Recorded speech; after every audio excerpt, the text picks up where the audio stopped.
باب مفتوح للاجتهادات التقليد. هذا حد العالم، هذا طالب، هذا راسخ والى اخره.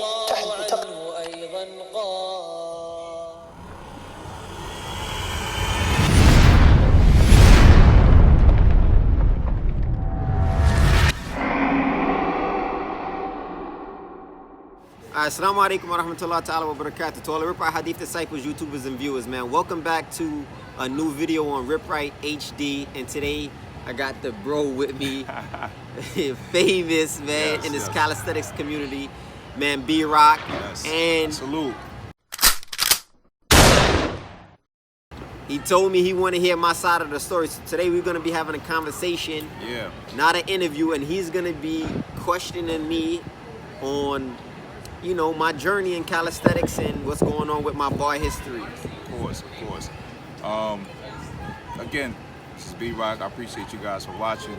I walked into Wingate Park and I seen RipRight, and I've been watching this content for some weeks now, and I figured, you know, it's only right that someone from the past, you know, sits down and just has a conversation with him. And I didn't want to do the interview. I didn't want to interview him. I wanted to have a conversation with him, but I also wanted to ask certain things that probably was on some people's minds, and I just wanted to, you know, understand him from his perspective, his point of view. So let's get right into it. All right. You started. First of all, I just want to know, where'd you get the name RipRight from? Okay, well, that came from basically the feds, man. Like, if a dude was shredded, he was RipRight. Right. You know what I'm saying? So, brought that out here, and ever since then, like, you know, I put that on my YouTube, RipRight Body Type, and then it turned into something else, something that I didn't expect. So, who exactly called you RipRight? Or did you make that name for yourself? No. That's something that was going around in the feds. Just like it's regular lingo. You feel me? Got you. Yeah, regular lingo. And you know, you did some years for previous videos. I know you exposed that you did about 10 years in the feds. Yeah, not in the feds, just all over. State feds, Jersey, New York, over 10 years. Got you. And I also do see that, you know, you do practice Islam. Two things I want to ask you. One is you chant something in the beginning of all your videos. What does that mean? Okay, so it's salam. So you sending the peace and the blessings and the mercy of Allah. You know, this is something you do when you greet another Muslim, or when you see another Muslim. You're supposed to greet him. Got you. And also, did you convert in jail? Yes, I converted in 03 around November on Rikers Island. I was about 18 years old. Wow. Okay. All right. Are you comfortable with telling your age now? Yes. I'm 35, man. Right. 35 years old. Good. All right. Cool. So, I'm gonna just fast forward. You know, that's a brief introduction. What catapulted you to want to learn more about the calisthenic history? Well, after getting with Giant, y'all know the famous Giant from Bartender, shout out to him, no matter the situations, you know, I believe he's a legend. When I got with him, he would tell me, yo, the culture, this is the culture.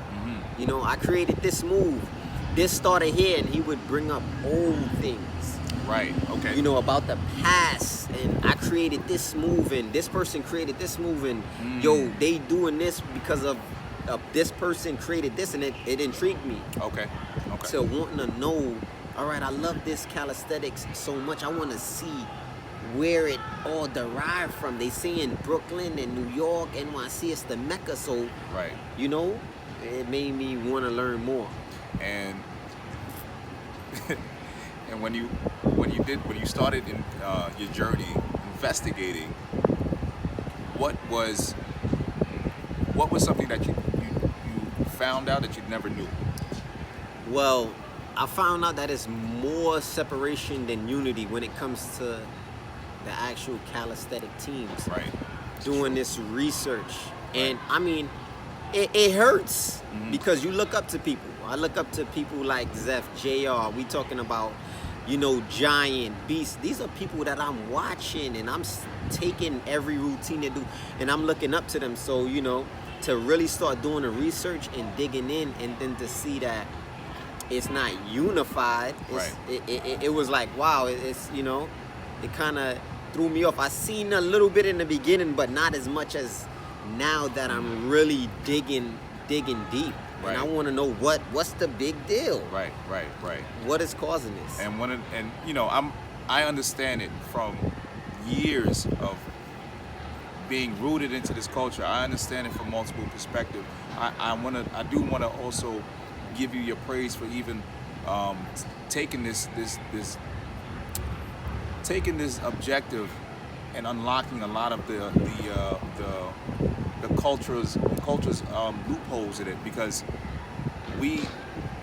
I do agree that we attempted to unify, but there is some major components that doesn't allow us to unify, which then it doesn't allow us to grow. So from your perspective, with the research that you have been conducting, what have you unlocked so far? Besides the fact, sorry for the helicopter, guys. Besides the fact that there is a misunderstanding and a miscommunication, and we're not unified. What have you unlocked from that? Well, I unlocked a lot of stuff just dealing with who started what. Right. And a lot of people might say it doesn't matter.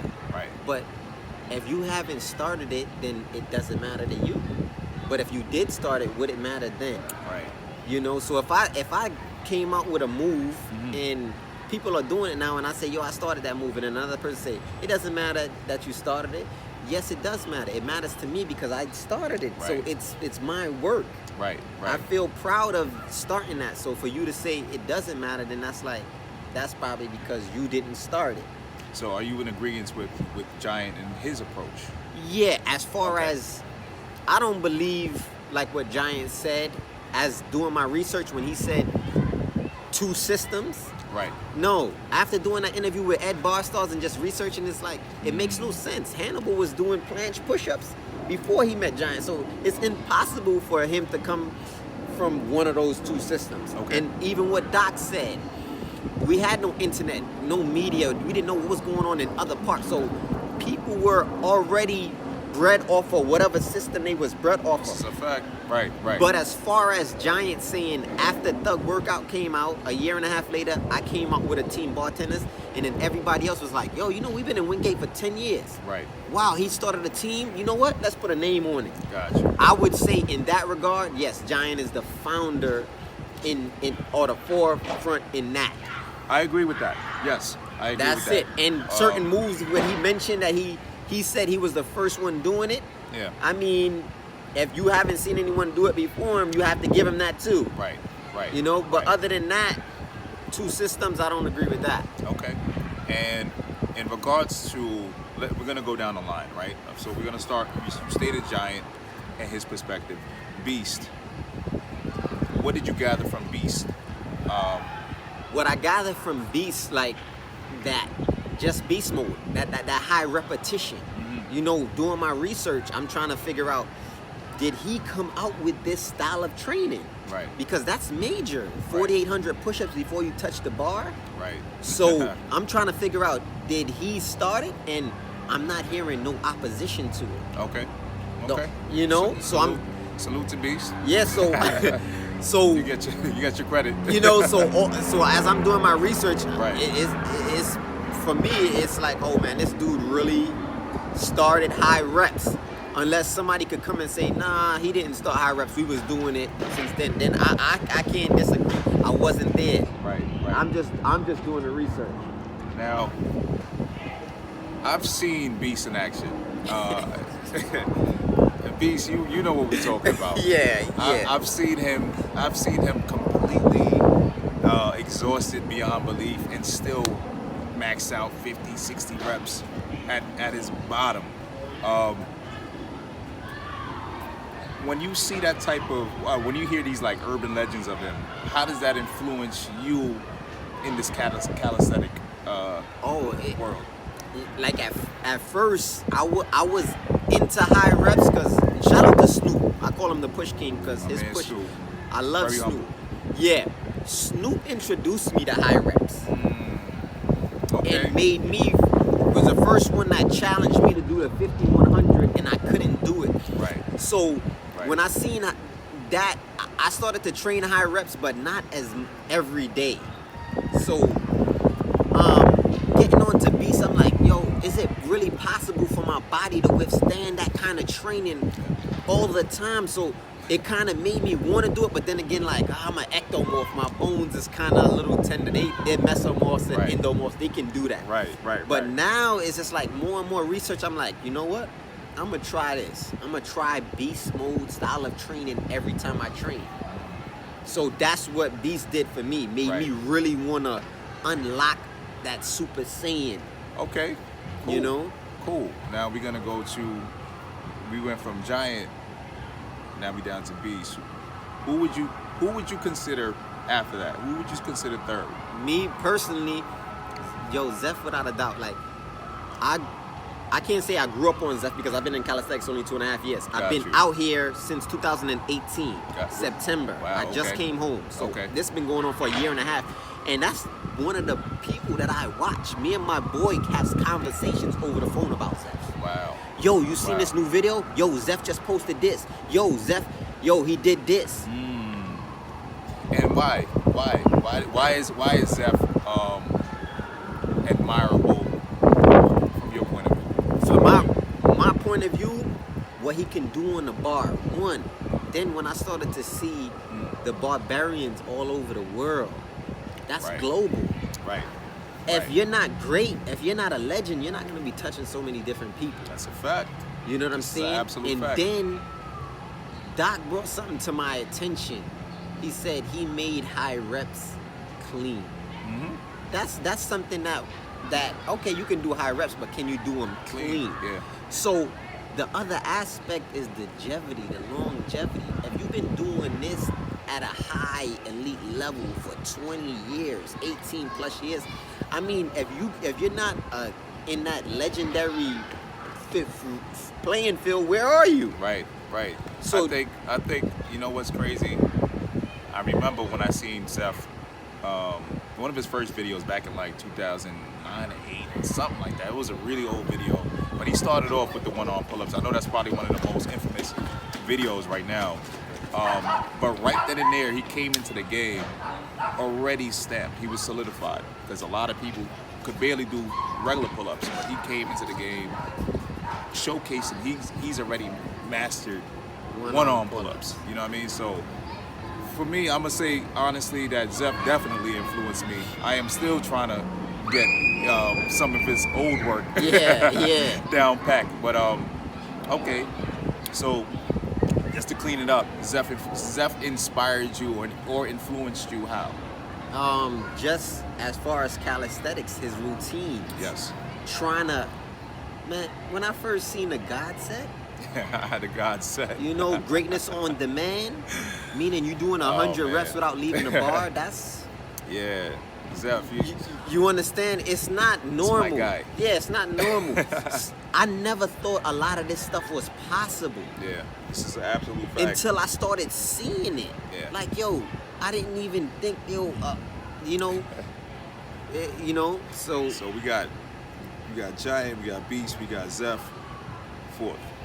And I'm just paying homage because I do want to, move forward with the conversation. But off the rip, I want to, I know these guys inspired me on many levels as well.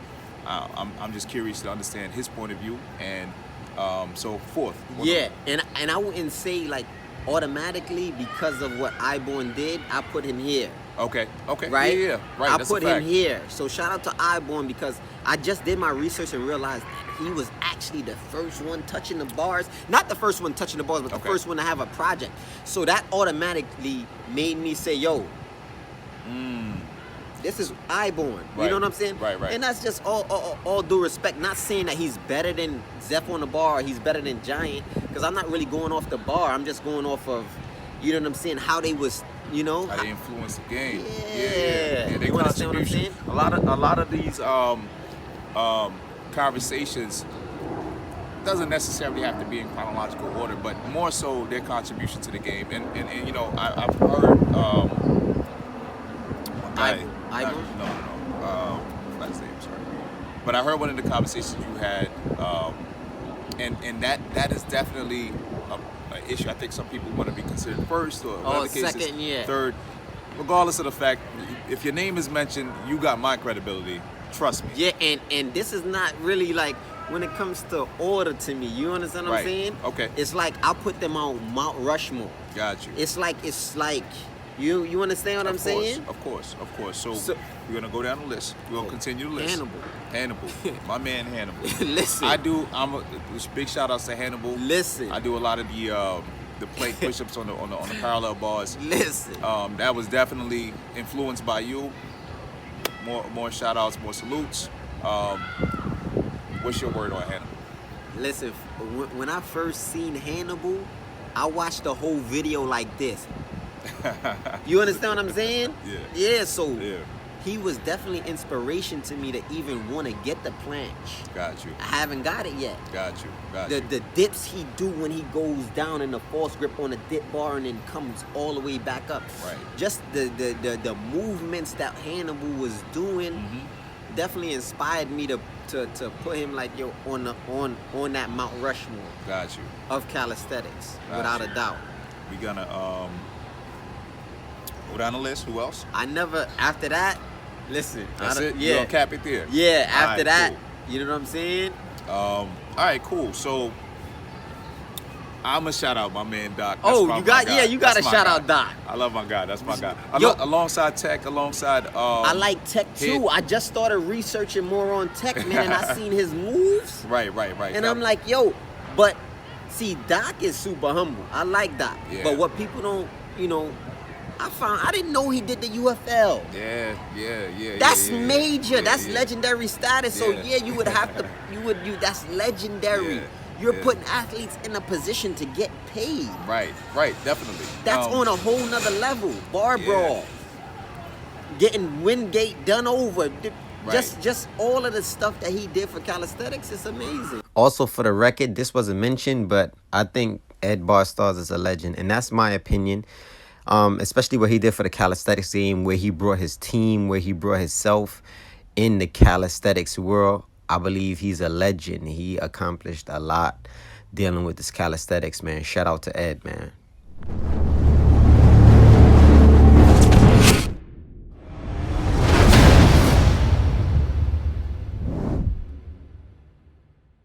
Indeed, in the body, literal translation, is a lump of flesh, a piece of meat. إِذَا صَلَحَتْ صَلَحَ الْجَسَدُ كُلُّهُ. And when that lump of flesh